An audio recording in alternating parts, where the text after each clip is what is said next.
पूरी दुनिया में पक्षियों की 10,000 से भी ज्यादा प्रजातियां पाई जाती हैं।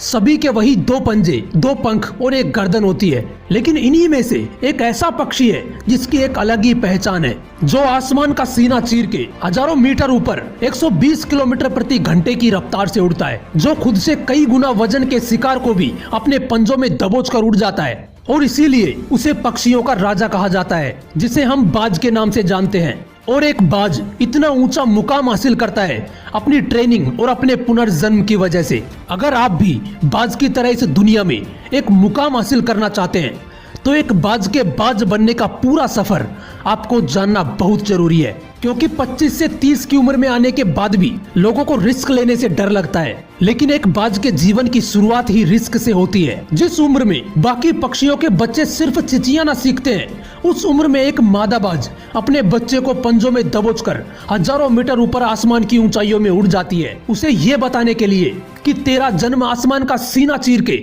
सबसे ऊपर उड़ने के लिए हुआ है। तेरा जन्म पक्षियों का बादशाह बनने के लिए हुआ है।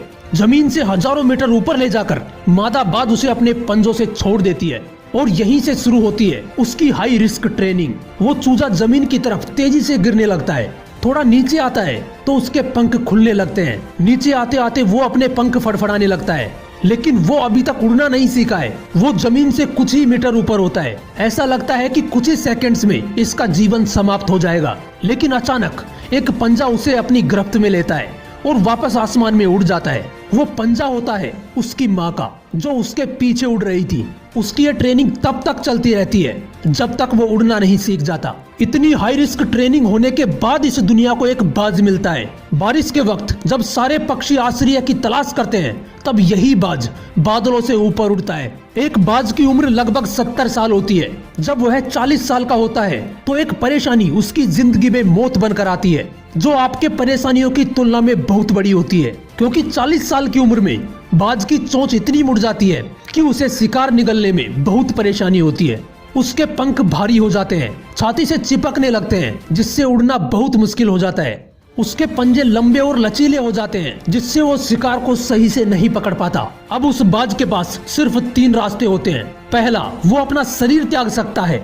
दूसरा, गिद्ध की तरह छोड़े हुए भोजन पर निर्भर हो जाए। और तीसरा, सबसे कठिन और पीड़ादायक रास्ता, अपने आप को पुनः स्थापित करने का, फिर से आसमान का सीना चीर के उड़ने का। और वो इसी तीसरे रास्ते को चुनता है और अपने पास की सबसे ऊंची चोटी पर पहुंच जाता है। वहां पर अपना घोंसला बनाता है और फिर शुरू होता है परेशानियों को जड़ से उखाड़कर फिर आसमान में उड़ने का सफर। वो अपनी चोंच को एक चट्टान पर मार मार कर तोड़ देता है, लहूलुहान हो जाता है और इंतजार करता है फिर से नई चोंच उगाने का। उसके बाद अपनी नई चोंच से अपने ही पंजों को काट देता है और फिर इंतजार करता है पंजों के उगाने का।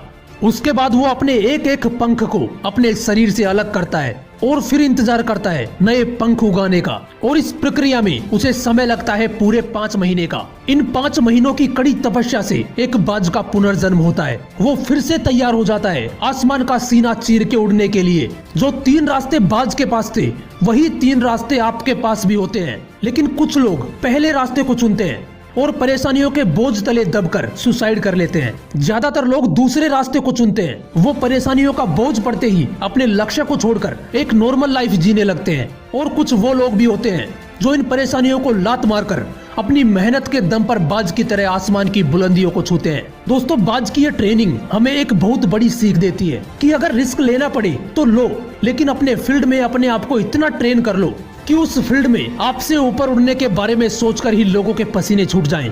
तभी आप अपने फील्ड के बादशाह कहलाओगे। Sachin Tendulkar, MS Dhoni, Cristiano Ronaldo ऐसे ही नहीं बन गए। इन्होंने सबसे पहले ट्रेन किया अपने आप को, फिर इतनी ज्यादा मेहनत करी कि इन्होंने अपने फील्ड में सबकी फाड़ के रख दी। इसलिए एक बाज की तरह बनो। जय हिंद, वंदे मातरम।